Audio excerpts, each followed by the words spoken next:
अमेरिकी सदर Donald Trump ने एक बार फिर कश्मीर मसले पर सालिसी की पेशकश की है। उन्होंने कहा कि दो एटमी ताकत के हामिल ममालिक के बीच कशीदगी है और ये ख़त्म होनी चाहिए। उन्होंने कहा कि कश्मीर के हालात धमकखेज़ है और सूरत हाल पेचीदा है। ट्रंप के मुताबिक मजहब इस पूरे मसले की अहम कड़ी है। कश्मीर में मुश्किलात हैं, धमाको हालात हैं। हमने इमरान खान और नरेंद्र मोदी से गुज़श्ता दिनों बात की। दोनों बहुत अच्छे दोस्त हैं और अपने आवाम से मोहब्बत करने वाले हैं। कश्मीर में सख्त हालात हैं, ऐसे में बातचीत होनी चाहिए।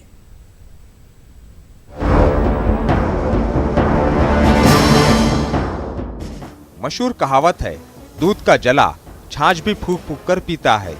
लेकिन लगता है कि अमेरिकी सदर डोनाल्ड ट्रंप ने ये कहावत नहीं सुनी। कश्मीर मामले पर सालिसी की पेशकश करने पर पहले भी उनकी किरकिरी हो चुकी है। अब एक बार फिर उन्होंने सालिसी की पेशकश की। उन्होंने कश्मीर की सूरत हाल को पेचीदा बताया है। ट्रंप ने कहा कि कश्मीर पर जितना उनसे हो सकेगा वो करेंगे।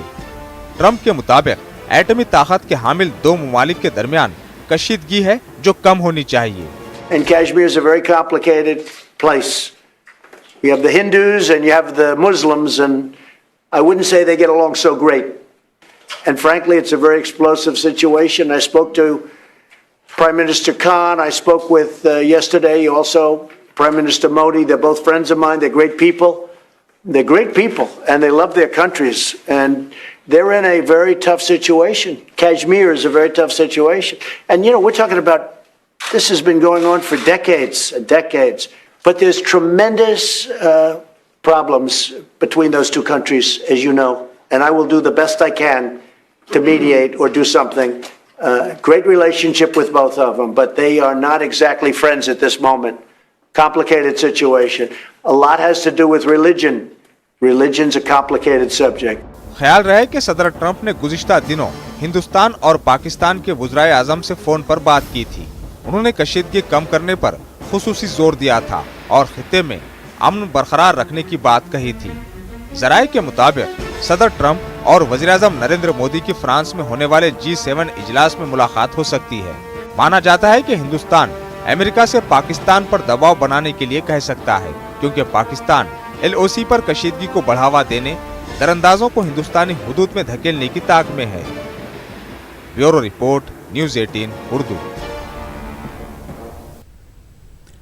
नाज़रीन, आज उर्दू के अजीम अफसाना निगारों की सफ़ में शामिल अदीबा इस्मत चुग़ताई का यौम पैदाइश है। इस्मत आपा के नाम से मशहूर इस्मत चुग़ताई की विलादत 104 साल पहले हुई थी। पेश है उनकी शख्सियत और फ़न से मुताल्लिक़ हमारी ये ख़ास रिपोर्ट। हमें दीजिए इजाज़त। आदाब।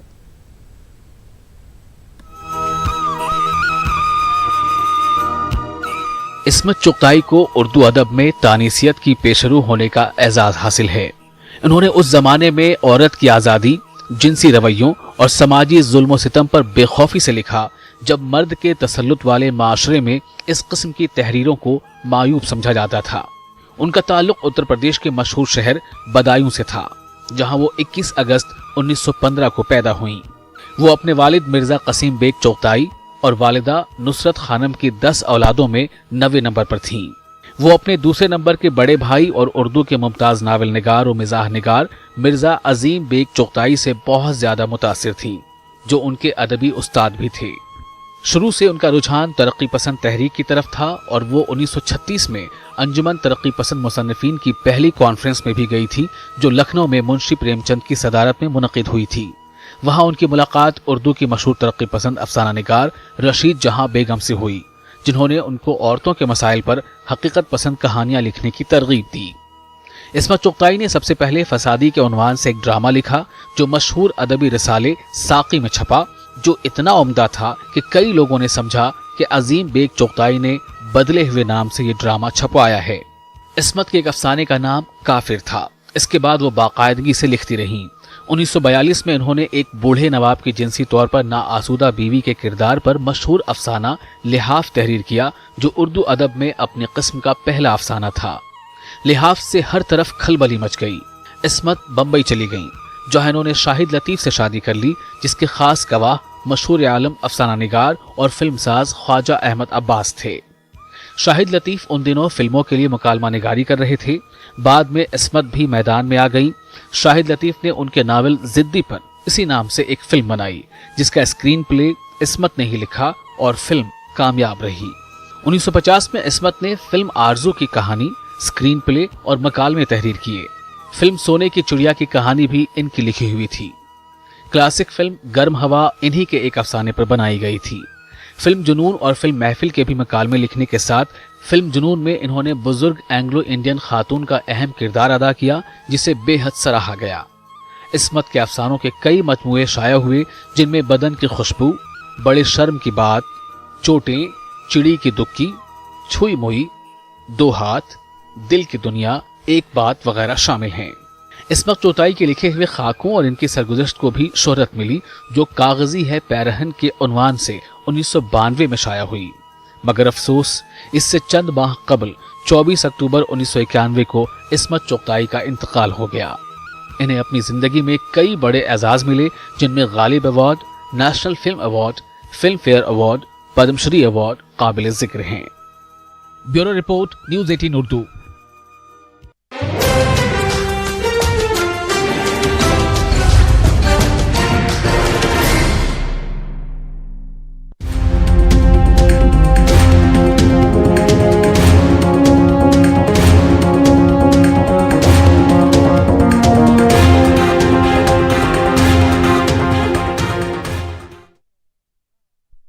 आदाब, खुसूसी पेशकश में आपका इस्तकबाल करते मैं हूं आपके साथ सना वारिस। कांग्रेस के सीनियर लीडर पी चिदंबरम की मुश्किलें कम होती हुई नजर नहीं आ रही हैं। आज इन्हें आईएनएक्स मामले में फिर से सुप्रीम कोर्ट से झटका मिला है।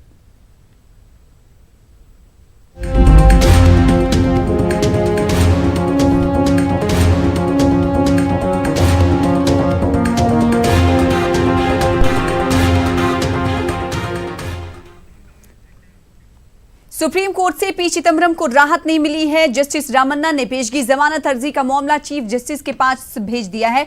अब इस अर्जी पर समाअत आईनी बेंच करेगी। चिदंबरम की पैरवी के लिए कपिल सिब्बल और सलमान खुर्शीद अदालत में मौजूद हैं और उधर पी चिदंबरम के खिलाफ लुकआउट नोटिस भी जारी हुआ है। वो बिला इजाजत मुल्क से बाहर नहीं जा सकेंगे। ये इजाजत कोर्ट और जांच एजेंसियों से लेनी होगी। ईडी की अपील पर लुकआउट नोटिस जारी हुआ है। चिदंबरम के खिलाफ आईएनएक्स मीडिया मामले में जांच चल रही है। सीबीआई और ईडी का इल्जाम है कि चिदंबरम जांच में ताउन नहीं कर रहे हैं। जांच एजेंसियां चिदंबरम को जमानत नहीं देने को मुतालबा कर रही हैं। चिदंबरम की पैरवी के लिए कपिल सिब्बल और सलमान खुर्शीद अदालत में हाजिर रहे। सलमान खुर्शीद अदालत से बाहर जब निकले तो उन्होंने क्या कुछ कहा, आइए आपको सुनाते हैं। I have a case to do, so let me go. I'll come back and talk to you. But sir, how do you see रात को 12 बजे जिस तरह नोटिस करके समन किया गया? Regretted, regretful, very regretful. We've said so. I think the whole episode is very sad. It's very, very sad. Nobody's running away.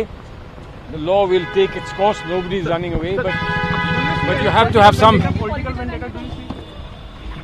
What else will it? What else is it? But let's see what the court does. Let's wait for the court to do something. Congress के senior leader RPN Singh ने चिदंबरम मामले में news 18 से खास गुफ्तगू की। हमारी नुमाइंदा रंजिता झा ने उनसे बातचीत की, आइए आपको दिखाते हैं। मंत्री पी चिदंबरम पर गिरफ्तारी की तलवार लटक रही है। हमारे साथ बात करने के लिए कांग्रेस के वरिष्ठ नेता आरपीएन सिंह है। सर, जिस तरह से शिकंजा कसता जा रहा है सीबीआई, ईडी सबकी तरफ से, सुप्रीम कोर्ट में अब वो कहीं ना कहीं अब बेल के लिए अपील कर रहे हैं, याचिका पर सुनवाई होनी है। कांग्रेस के ही जो नेता है और वकील भी है कपिल सिब्बल, उनकी तरफ से पेश हो रहे हैं। पूरा कांग्रेस में हरकंप है कहीं गिरफ्तारी ना हो जाए पी चिदंबरम की। ये देखिए, मैं एक लार्जर इशू पे बात करना चाहता हूँ कि सीबीआई ईडी तो सबके लिए बराबर है, देश में प्राविधान यही है। अफसोस की बात यह है कि ये हमारा स्टैंड आज से नहीं, कई वर्षों से ये बात हो रही है कि सीबीआई ईडी बीजेपी के लिए क्यों नहीं। उसमें भी तमाम कांड हुए हैं। हमने देखा उन्नाव में जो घिनौना कांड हुआ, सीबीआई विक्टिम बीजेपी के विधायकी के साथ खड़े हो गए। हमारा साफ तौर से कहना है, जो नेता भारतीय जनता पार्टी के खिलाफ आवाज़ उठाते हैं उनके यहाँ घर पे सीबीआई ईडी, परंतु अगर वही सीबीआई ईडी किसी के नेता के घर पे चल रही है, जांच चल रही है, वो भारतीय जनता पार्टी ज्वाइन कर लेता है तो सीबीआई ईडी गायब। तो और जो विपक्ष में चिदंबरम साहब हों या और बाकी नेता हों, जो इस सरकार के खिलाफ ऐसे सवाल पूछ रहे हैं, इकोनॉमी के बारे में, बेरोजगारी के बारे में, नौकरियां जाने पर रोजाना ये सवाल पूछ रहे हैं, जो सवाल जवाब नहीं है सरकार के पास। और ये जो मुकदमा है कल तो दाखिल हुआ नहीं, चिदम्बरम साहब ईडी से भी उनकी जांच पड़ताल हुई, सीबीआई से भी जांच पड़ताल हुई। अफसोस की बात है, पर जो लार्जर इशू है कि कैसे है कि जिन पे सीबीआई ईडी असम देखें, आंध्र प्रदेश देखें, वेस्ट बंगाल देखें, जिन विपक्ष के नेताओं पर सीबीआई ईडी चल रहे थे, जैसे वो भाजपा ज्वाइन किए, गायब, सब सीबीआई ईडी खत्म। तो क्या कोई नया प्रावधान कॉन्स्टिट्यूशन में आया है कि जो रूलिंग पार्टी में जाएगा उस पर सीबीआई ईडी नहीं होगा, जो इस सरकार पे आवाज़ उठाएगा उस पर सीबीआई ईडी होगा? ये एक बहुत महत्वपूर्ण सवाल आज से हम नहीं पूछ रहे हैं, पिछले कुछ वर्षों से पूछ रहे हैं। इस पूरे मामले पर प्रियंका गांधी वाड्रा का भी ट्वीट आया है और उन्होंने कहीं ना कहीं समर्थन किया है। पी चिदम्बरम को लेकर कांग्रेस पार्टी का अपना क्या स्टैंड है? कांग्रेस पार्टी पी चिदम्बरम के साथ है जिस तरह का उनके साथ हो रहा है, जिस तरह से सरकार कर रही है, जो आप भी आरोप लगा रहे हैं? नहीं, देखिए, आरोप नहीं लगा रहे, मैं तो साफ तौर से आपसे पूछ रहा हूँ। अगर ये तो आपके पास आप देख ही नहीं है, जो लोग बीजेपी में जो विपक्ष में थे और बीजेपी में चले गए, ना मैं पर्सनल किसी पर अटैक नहीं करता हूँ, पर जब तमाम नेता इस देश में जो विपक्ष में थे उन पर सीबीआई ईडी आई, वो बीजेपी ज्वाइन किए, सीबीआई ईडी समाप्त। तो क्या पी चिदम्बरम बीजेपी चले जाएंगे तो केस खत्म हो जाएंगे? अच्छा सवाल आपने पूछा, ये तो भाजपा से आपको पूछना पड़ेगा। कांग्रेस का क्या स्टैंड है इस पूरे मामले पर? समर्थन कर रही है उनका? देखिए, हमने समर्थन जो जिस तरह का सीबीआई ईडी पे मुकदमे चल रहे हैं, जैसे विपक्ष पे नेता चल रहे हैं, उस पर जिस तरह के ये आरोप चल रहे हैं, क्या ये प्रजातंत्र में ऐसा काम होता है? ये लार्जर इशू है जिसका जवाब बीजेपी को अवश्य देना चाहिए। तो साफ तौर पर आरपीएन सिंह का ये कहना है कि जिस तरह से इस पूरे मामले को देखा जा रहा है, कहीं ना कहीं सरकार पर सवाल या निशान खड़े होते हैं कि सरकार उन नेताओं के खिलाफ कार्रवाई कर रही है, खासकर कांग्रेस के उन बड़े नेताओं पर कार्रवाई हो रही है जो सरकार से सवाल पूछ रहे हैं, और इस पूरे मामले पर कांग्रेस एक साथ है। कैमरा पर्सन हरीश के साथ रंजीता झा, न्यूज़ 18 नेटवर्क। वही अश्विनी कुमार क्या कुछ कह रहे हैं, आइए आपको सुनाते हैं। गई है, उस पर सुनवाई होगी। मेरा ये मानना है कि हमारे संविधान की मूल मर्यादा के तहत जेल एक्सेप्शन है, बेल रूल है। कोई भी ऐसा काम चिदम्बरम ने अभी तक नहीं किया जिससे ये कहा जा सके कि उनकी बेल की एंटाइटलमेंट नहीं है। मैं केस के मेरिट्स पर बात नहीं कर रहा हूँ, मैं बुनियादी बात कर रहा हूँ। इस देश में आज़ादी और सम्मान के प्रति संविधान की मूल प्रतिपक्षता है। इसलिए मेरा मानना है कि चाहे कोई भी हो, एक साधारण व्यक्ति हो या बड़े ओहदों पर रहने वाला व्यक्ति हो, बेल रूल होना चाहिए, जेल एक्सेप्शन होनी चाहिए। ये कृष्णा अय्यर जस्टिस साहब ने आज से कई दशक पहले हमको संविधान की रूह समझाते हुए बताया था। लेकिन sir, what's your comment on high court reject his bail? Look, I am not. Now not given. I would not like to comment on the merits of the case. I believe that the constitutional conscience of our libertarian and dignitarian national charter leans in favor of bail, in favor of liberty of an individual, and jail has been treated to be always an exception. Congress leader Ashwini Kumar को आप सुन रहे थे, जो कि पेशे से वकील हैं। उनकी जानिब से कहा गया कि कांग्रेस पार्टी को जो परेशान कर रही है सरकार, ये जमहूरी इक़्तिदार के खिलाफ है। और इसी पर बातचीत करेंगे, हमारी नुमाइंदा जुड़ रही हैं रंजीता झा, और साथ ही साथ हमारे नुमाइंदे जुड़ रहे हैं अनिल, जो कि सुबह से हमें इस हवाले से तफसीलात फराहम कर रहे हैं। अनिल, सबसे पहले आपके पास आना चाहेंगे। हाई कोर्ट से झटके के बाद सुप्रीम कोर्ट ने गुहार नहीं सुनी चिदम्बरम की। ऐसे में ये समझा जाए कि मुश्किलात में इजाफा अब हो रहा है चिदम्बरम के। निश्चित तौर पर जिस तरह से आज सुबह जस्टिस रमन्ना के बेंच में जब ये मामला गया अग्रिम जमानत का, उसके बाद जस्टिस रमन्ना ने इस पूरे मामले को मुख्य न्यायाधीश रंजन गोगोई के जो पाले में डाल दिया। तो ऐसे में देखना होगा कि अभी तक जिस तरह से संविधान पीठ है उसकी सुनवाई अयोध्या मामले पर चल रही है, जिसके जो रंजन गोगोई कर रहे हैं मुख्य न्यायाधीश। तो अब जब CBI अब इस मामले में कैविएट फाइल कर चुकी है सुप्रीम कोर्ट में, तो मुश्किल और कहीं ज़्यादा बढ़ गए हैं, क्योंकि माना जा रहा था कि जो रजिस्ट्रार है, जुडिशियल रजिस्ट्रार सूर्य प्रताप सिंह, वहाँ पे ये इसको मार्क किया गया है आज के सुनवाई करने को लेकर के। लेकिन जब केविएट दाखिल हो गया है, केविएट होता है जिसमें 148A जो होता है धारा, उसके तहत ये केविएट दाखिल किया जाता है दूसरे पक्ष की तरफ से, और उसमें यह कहा जाता है कि कैसे जो उनके बिना नोटिस दिए, बिना कुछ उनका पक्ष रखे एक तरफा आदेश सुप्रीम कोर्ट नहीं दे। हालांकि केविएट जो होता है वो 90 डेज का उसका वैलिडिटी होती है, और 90 डेज के बाद अगर केविएट के तहत मामला नहीं आता है तो उसका ऑटोमेटिकली उसको लैप्स हो जाता है, उसका फिर 90 डेज को लेना पड़ता है। तो अब जब केविएट दाखिल कर दिया गया है तो ऐसे में मुश्किल और ज़्यादा बढ़ गया है, खासकर चिदम्बरम के मामले में। तो अब देखना होगा कि जब 2 बजे के बाद जब सुप्रीम कोर्ट में सुनवाई होती है तो सुप्रीम कोर्ट इस मामले को कैसे लेता है, कैसे सुनवाई करता है और किस तरह से फैसले देता है। अब देखना होगा कि अग्रिम जमानत जो है पी चिदम्बरम का, उसमें केविएट को लेकर अगर दाखिल हो गया है जब सीबीआई की तरफ से, तो अब उनको किस तरह से सीबीआई को नोटिस जारी की जाती है कि आखिर क्यों नहीं अग्रिम जमानत दिया जा सकता है, और किस तरह से उसको आगे प्रोसीजर लिया जाएगा। उसके लिए भी हमें हालांकि इंतजार करना पड़ेगा, लेकिन यह बात साफ है कि पी चिदम्बरम की जो राह है काफ़ी मुश्किल भरा है फिलहाल। जाहिर सी बात है। और इस वक्त अपने नाज़रीन को बताते हुए चले कि कार्ति चिदम्बरम इस मामले में भी मुलजिम बनाए गए हैं, जो कि पी चिदम्बरम के बेटे हैं, वो जमानत पर रिहा है, पहले गिरफ्तार भी उन्हें किया जा चुका है। रंजिता का रुख करेंगे। रंजिता, अगर कांग्रेस की बात करें तो कांग्रेस की मुश्किलों में लगातार इजाफा हो रहा है, ऐसा हम कह सकते हैं, और चिदम्बरम के साथ हिमायत में समर्थन में खड़ी हुई प्रियंका गांधी नजर आ रही हैं। उनकी तरफ से ट्वीट करते हुए कहा गया है कि जो सरकार के खिलाफ बोलेगा और सच बोलेगा, सरकार उस पर वार करती है। सना, देखिए, ये सब कहीं ना कहीं चिदम्बरम को बचाने की कोशिश। अब कुछ देर पहले हमने अश्विनी कुमार को भी सुना, पूर्व कानून मंत्री हैं और बड़े नेता हैं कांग्रेस के, हमेशा मुखर होकर अपनी बात रखते हैं। लेकिन इस बार जब अश्विनी कुमार ने बोला है तो वो साफ तौर पर चिदम्बरम के समर्थन में उन्होंने बयान दिया है। उन्होंने अपने बयान में साफ तौर पर ये कहा कि चिदम्बरम ने ऐसी कोई गलती नहीं की है जिस पर उनको बेल ना मिले, क्योंकि उन्होंने भी ये कहा, क्योंकि कानूनी जानकार हैं, उन्होंने भी कहा कि जो मामला चल रहा है ये मामला आज का नहीं है, लंबा मामला है। इस मामले पर लगातार सुनवाई हो रही है और चिदम्बरम की तरफ से लगातार ये कहा जाता है, कई बार ईडी और सीबीआई की पूछताछ में उन्होंने सहयोग दिया है। कांग्रेस की सबसे बड़ी मुश्किल यही है कि कांग्रेस के एक बड़े कद्दावर नेता वित्त मंत्री, होम मिनिस्टर तक रहे हैं, और इतने बड़े नेता पर इस तरह का शिकंजा कसता जा रहा है। और कहीं ना कहीं जो राह दिख रही है सना, उसमें गिरफ्तारी तय मानी जा रही है कि पी चिदम्बरम की गिरफ्तारी हो सकती है। आज नहीं तो कल तक ये बड़ी कार्रवाई कोर्ट की तरफ से होगी पी चिदम्बरम पर। शायद यही कारण है कि जितने भी कांग्रेस के बड़े नेता हैं और कहीं ना कहीं कानूनी जानकार है, वकील है, वो कांग्रेस पी चिदम्बरम की तरफ से कोर्ट में पेश भी हो रहे हैं।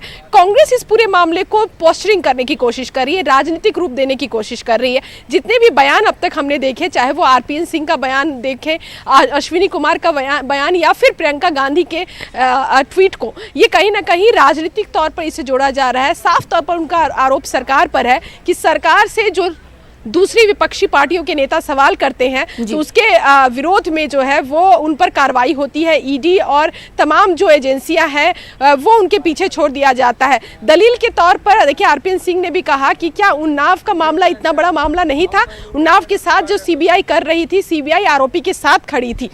तो कहीं ना कहीं उनका ये कहना है कि कांग्रेस के नेताओं को जानबूझकर परेशान किया जा रहा है। ना सिर्फ कांग्रेस के नेता बल्कि देश भर में दूसरी जो विपक्षी पार्टियां हैं जो बीजेपी के सामने खड़ी है, उनके साथ इसी तरह का रवैया अपनाया जा रहा है। चाहे वो लालू प्रसाद यादव की बात की जाए, ममता बनर्जी की बात की जाए, तमिलनाडु में करुणानिधि पूरे परिवार की बात की जाए, तो तमाम नेताओं की फहरिस्त है जो सरकार ने कहीं ना कहीं जो आरोप लगाया जा रहा है सरकार के लिए और सरकार पर, कि सरकार ये सारी चीज़ें, ये सारी जो एजेंसियां हैं वो सरकार के इशारे पर काम कर रही है। जी रंजिता, आपके पास लौटेंगे, हमारे साथ जुड़ी रहे। अनिल का एक बार फिर से रुख करेंगे। अनिल, आपने कहा कि इस पूरे मामले पर 2 बजे एक बार फिर से सुप्रीम कोर्ट में मुल्क की सबसे बड़ी अदालत में सुनवाई होने वाली है। क्या ये चीफ जस्टिस ऑफ इंडिया ये तय करेंगे कि सीबीआई और ईडी चिदम्बरम को गिरफ्तार करेगी या नहीं?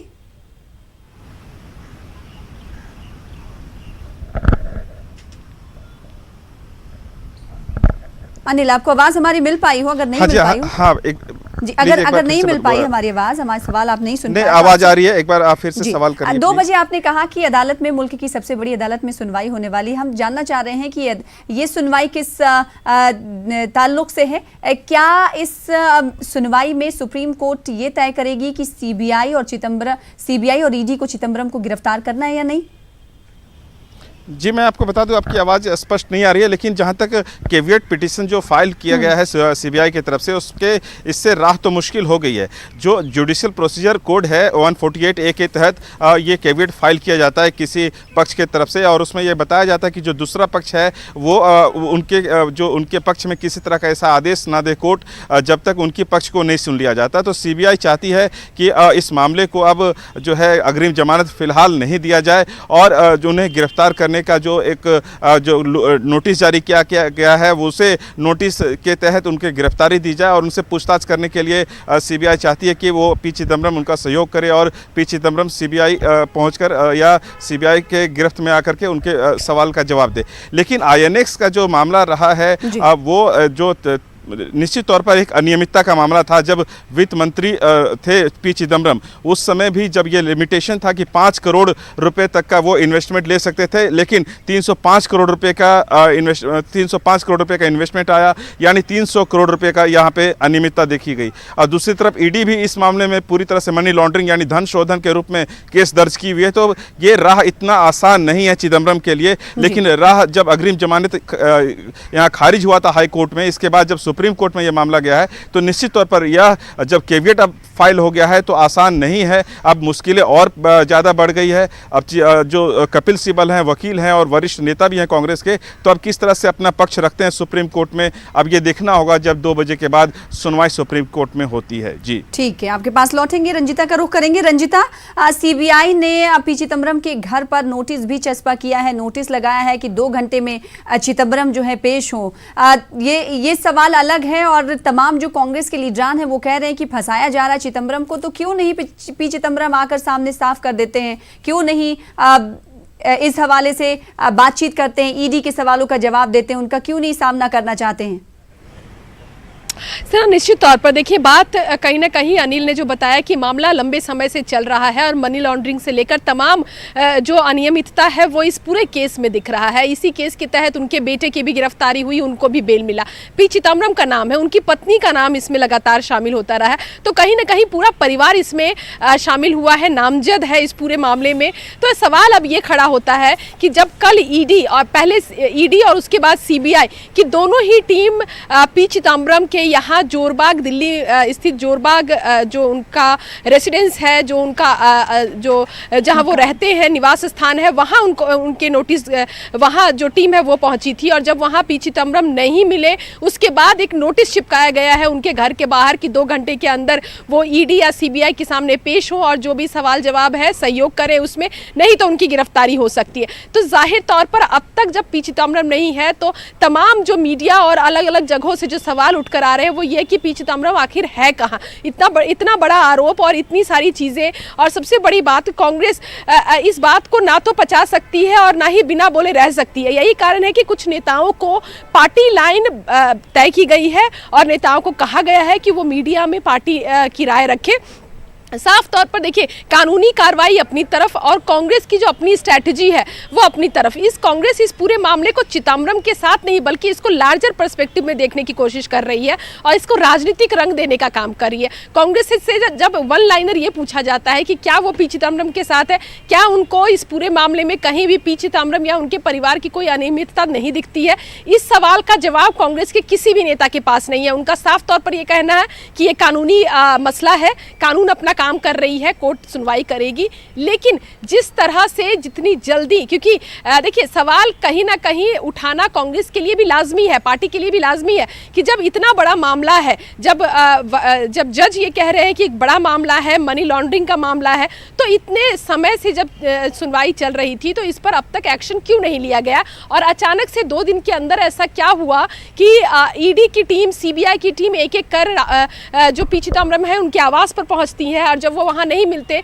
तो एक नोटिस चिपकाया जाता है उनके घर के बाहर। तो सवाल कांग्रेस की तरफ से भी है, जवाब सरकार से वो मांग रहे हैं कि क्या वो नेता जिन पर पहले बीजेपी आरोप लगाती है और जब वही नेता बीजेपी में शामिल हो जाते हैं तो उनकी शुद्धि हो जाती है। यानी साफ तौर पर इनका आरोप कि नेताओं को परेशान करने की कोशिश की जा रही है, न सिर्फ कांग्रेस के बल्कि अलग अलग जो विपक्षी पार्टियां हैं उनके नेताओं के साथ भी सरकार यही कर रही है। क्या संविधान बदल चुका है? क्या इस तरह की की रीति आ गई है कांग्रेस पार्टी में कि जो विपक्षी के नेता है उनको इस तरह से परेशान किया जाएगा। तो ये एक लाइन जो है चिदम्बरम को लेकर आधिकारिक लाइन कांग्रेस ने खींच दी है और इसी लाइन पर कांग्रेस के तमाम नेता अपनी बात मीडिया के सामने रख रहे हैं। जी, अनिल का रुख करेंगे। एक बार फिर से वो हमसे जुड़ चुके हैं। अनिल, आपसे राब्ता शायद मुनक़ते हो गया था, एक बार फिर से आप हमारे साथ मौजूद है। कीविट पिटीशन की आप बात कर रहे थे जिसे दाखिल किया गया है, ये किसकी तरफ से दाखिल किया जाता है? मैं नाज़रीन को बताइएगा पूरा इसका दायरा क्या होता है, पैमाना क्या होता है, किस तरह क्या ये चिदम्बरम के लिए राहत की खबर बनेगा या फिर इनकी मुश्किलात में मजीद इजाफा करेगा?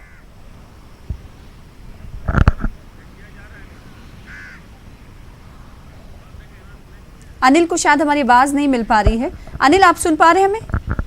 हाँ जी, हाँ आवाज आ रही है। कीविट पिटीशन को लेकर आप बार बार जिक्र कर रहे थे, हम चाहते हैं कि एक बार फिर से आप हमारे नाजरीन को ये बताएं कि कीविट पिटीशन आखिर होता क्या है और कब इस पिटीशन की जरूरत पड़ती है।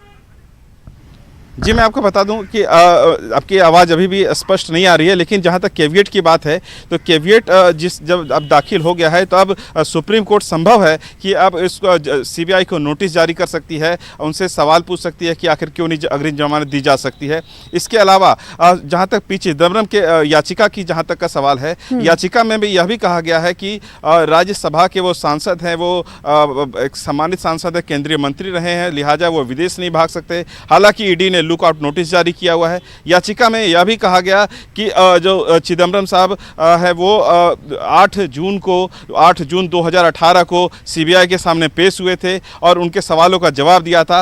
हालांकि इससे देखा गया था कि 23 दिन उनके जो बेटे हैं कार्ति चिदम्बरम वो गिरफ्तारी में रहे थे और उनको गिरफ्तार किया गया था। लेकिन अभी की जो स्थिति है उसके अगर देखा जाए तो ये राह आसान नहीं होगा, क्योंकि जहाँ तक अग्रिम जमानत की बात है उसमें ये बात रखी जाएगी। जहां तक उनके पक्ष से तो तुषार मेहता जो सॉलिसिटर जनरल है उन्होंने भी ये कहा था कि ये उन्हें अग्रिम जमानत नहीं दिया जाना चाहिए, क्योंकि जब नोटिस दिया गया था तो उन्होंने सहयोग नहीं किया। तो ऐसे में जो स्थिति है खासकर याचिका की वो मुश्किल हो गया है। और अगर एक बार चिदम्बरम सीबीआई के गिरफ्त में आते हैं, पूछताछ के लिए आते हैं, तो संभव है कि सीबीआई जो अपना पक्ष जब सुप्रीम कोर्ट में जमानत के लिए रखेगी तो वो जरूर ये पक्ष रखना चाहेगी कि उन्हें पूछताछ के लिए कुछ 2 दिन, 5 दिन या 10 दिन जो भी उन्हें मुनासिब लगता है उन्हें दिया जाए ताकि सवाल जवाब किया जा सके। दूसरी तरफ अगर देखा जाए, जैसा कि हमारे सहयोगी रंजिता जी बता रही थी कि ये कांग्रेस के लिए ना सिर्फ एक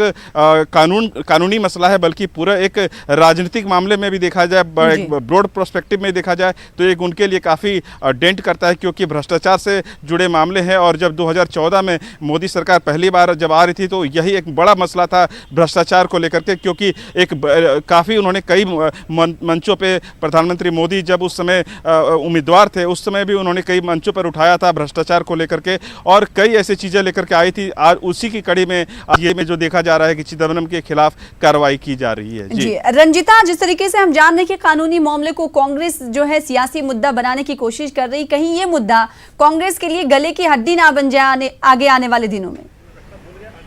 सना, देखिए अनिल ने बिल्कुल सही कहा कि 2014 का जब चुनाव हुआ था और पीएम के उम्मीदवार थे बीजेपी की तरफ से, एनडीए की तरफ से उम्मीदवार मोदी हैं जो 2014 में पीएम पद के उम्मीदवार थे। उन्होंने साफ तौर पर जो नारा दिया था वो भ्रष्टाचार का था और कहीं ना कहीं जो कैंपेन एक बड़ा कैंपेन कांग्रेस के खिलाफ, यूपीए सरकार के खिलाफ चलाया गया था कि किस तरह से 10 साल में कांग्रेस और उसकी जो अलाइज पार्टियां हैं, यूपीए की सरकार है, उसने भ्रष्टाचार में बड़े भ्रष्टाचार, चाहे हम 2G की बात करें, कोयला घोटाले की बात करें, कॉमनवेल्थ गेम की बात करें, ये वो तमाम घोटाले हैं जो कांग्रेस का पीछा नहीं छोड़ती, या काले अध्याय हम कहें। कांग्रेस जब भी भ्रष्टाचार का नाम आता है तो कांग्रेस पार्टी साथ में दिखती है। एक पर्यायवाची बनाकर रख दिया था बीजेपी ने, और उसी का फायदा बीजेपी को और एनडीए को हुआ जब 2014 के चुनाव के बाद बीजेपी की पूर्ण बहुमत की सरकार बनी। तो ऐसे में कांग्रेस के लिए सबसे बड़ी मुसीबत यही है कि जिस चीज से कांग्रेस लगातार खुद का पीछा छुड़ाना चाहती है, जिस पर राहुल गांधी लगातार 2019 के कैंपेन में ये कहते नजर आए कि कांग्रेस पर भ्रष्टाचार का आरोप लगाने वाले खुद राफेल के मामले में किस तरह से लिप्त है, लेकिन उस बात को जनता ने नकारा और पीएम को क्लीन चिट देकर और एक क्लीन पीएम की तरह और एक प्रचंड बहुमत के साथ फिर से बीजेपी और एनडीए को सत्ता में लेकर आई। तो एक तमाचा कांग्रेस पर उस समय था, और दूसरा, अगर इस मामले में चिदम्बरम की गिरफ्तारी होती है जिसकी संभावना पूरी तरह से कही आ सकती है सना कि आने वाले कुछ समय में सुप्रीम कोर्ट के आदेश के बाद ये संभावना जताई जा रही है कि पी चिदम्बरम की गिरफ्तारी इस मामले में होगी। तो ऐसे में कांग्रेस के लिए सबसे बड़ा झटका यही होगा,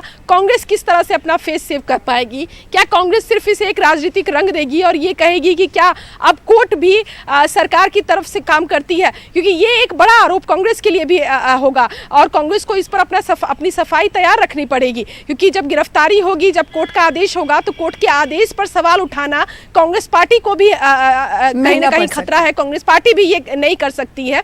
तो उसके लिए कांग्रेस की क्या रणनीति है, किस तरह से कांग्रेस उसको हैंडल करेगी, ये एक बड़ा सवाल है।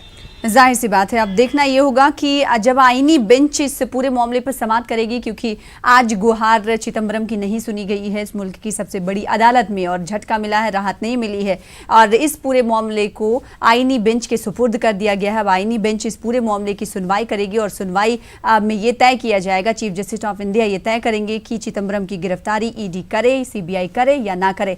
अनिल, सबसे बड़ा ये सवाल है, संभावनाएं तो जताई जा रही हैं कि गिरफ्तारी इससे बच नहीं सकते हैं चिदम्बरम, क्या कुछ ऐसा रास्ता भी है कि चिदम्बरम सामने पेश हो जाएं और फिर उसके बाद जो उन पे इल्जामात लग रहे हैं उन्हें वो ईडी के पूछताछ के दौरान सहयोग उन्हें दे और ये पूरा मामला जो है क्लीन एंड क्लियर हो जाए? आखिर क्यों नहीं आते हैं? सबसे बड़ा सवाल तो यही उठता है कि चिदम्बरम जब ईडी पहुंचती है, सीबीआई पहुंचती है, तो सहयोग उनकी तरफ से क्यों नहीं किया जाता? संदेह प्रकट होता है। देखिए, जब मामला लोअर कोर्ट का हो, हाई कोर्ट का हो, जब वहाँ से अग्रिम जमानत याचिका खारिज हो जाती है, ऐसे में सुप्रीम कोर्ट का दरवाज़ा ही बचता है जहाँ पे अग्रिम जमानत पेश किया जा सकता है। लेकिन जब अब चिदम्बरम अग्रिम जमानत मिल जाता है तो उनको एक बड़ी राहत मिल जाएगी कि वो सवाल जवाब जो सीबीआई अपने गिरफ्तारी में करना चाहती है उनसे वो बच जाएंगे। रही बात चिदम्बरम के सामने आने की, वो अच्छी तरह इस बात को समझ रहे होंगे शायद कि अगर वो पेश होते हैं, गिरफ्तारी उनकी हो जाती है, जब हाईकोर्ट उनकी अग्रिम जमानत याचिका खारिज कर दी है तो उनके लिए फिर जमानत लेना मुश्किल होगा, क्योंकि जब एक बार आप गिरफ्त में आ जाते हैं तो इसके बाद जब जमानत के लिए आप अप्लाई करते हैं, अपील करते हैं, तो निश्चित तौर पर उसमें जो पक्ष होता है, सीबीआई का पक्ष होगा, ईडी का पक्ष होगा, तो उसमें ये रखा जाएगा कि कई इस तरह के सवाल जवाब हैं जो उन्हें करने हैं, कई सवालों के उन्हें जवाब चाहिए, लिहाजा कोर्ट उन्हें कुछ समय का वक्त दिया जाए। तो इस समय में कोर्ट ये देखता है कि क्या वाकई इन सब मामलों में उन्हें दिया जा सकता है समय और देना चाहिए। तो इस तमाम चीज़ों से बचने के लिए शायद पी चिदम्बरम अपने वकील के जरिए अग्रिम जमानत चाहते हैं ताकि उनसे एक राहत मिल सके।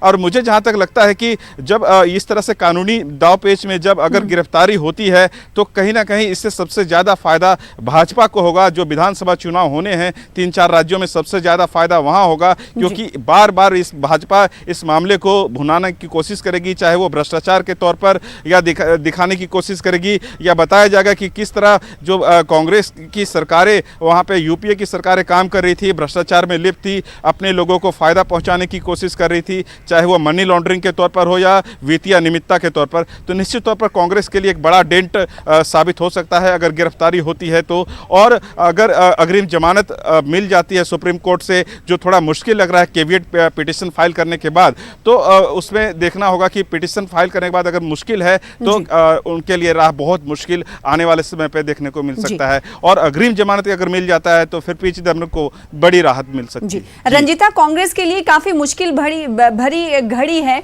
ऐसे में कांग्रेस को भी सोच समझकर बोलना होगा। बिल्कुल सना, देखिए कल से ये मामला चल रहा है। कल शाम से ही जब ये मामला मीडिया में आया तो तमाम ये कोशिश की जा रही थी कि नेताओं से बातचीत की जाए। जब ये खबर आई कि पी चिदम्बरम के लिए कपिल सिब्बल और सलमान खुर्शीद उनकी तरफ से कोर्ट में पेश होंगे उनके वकील के तौर पर, तब भी ये कोशिश की गई कि सलमान खुर्शीद या कपिल सिब्बल से बात की जाए। लेकिन जो पार्टी लाइन थी, जो कांग्रेस की लाइन है, वो ये कि कांग्रेस इस पूरे मामले पर अपने जो प्रवक्ता हैं और जो नेता हैं उनसे साफ तौर पर मीडिया से परहेज किया गया है, मीडिया से बात ना करने की बात कही गई है और एक पार्टी लाइन तय की गई है। लगातार मैं ये बात बार बार इसलिए दोहरा रही हूँ कि पार्टी लाइन ये है कांग्रेस पार्टी का कि वो सिर्फ स्पेसिफिक पी चिदम्बरम के मामले में बयान ना देकर इसको एक लार्जर मुद्दा बनाए। कांग्रेस का साफ तौर पर यह आरोप कि ये सिर्फ कांग्रेस के साथ नहीं बल्कि दूसरी जो विपक्षी पार्टियां हैं उनके साथ भी कमोवेश यही स्थिति हो रही है सभी राज्यों में। और ईडी, सीबीआई, ये जो तमाम सरकारी एजेंसियां हैं उसका सरकार किस तरह से अपने फायदे के लिए इस्तेमाल कर रही है।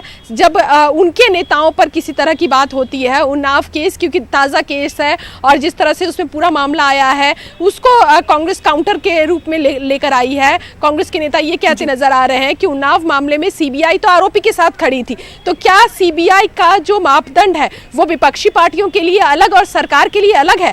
तो ये एक कांग्रेस के लिए सेफ है अब तक, लेकिन अब आने वाले समय में जब कांग्रेस अपनी दलीलों के साथ खड़ी हुई है, अब देखना ये होगा कि आने वाले दिनों में ये गिरफ्तारी की जो तलवार लटक रही है, क्या रहमत आने वाले दिनों में की तरफ बढ़ते हुए चिदम्बरम दिखाई देंगे या फिर उन्हें जहमत मिलेगी, मुश्किलात में मजीद इजाफा होगा।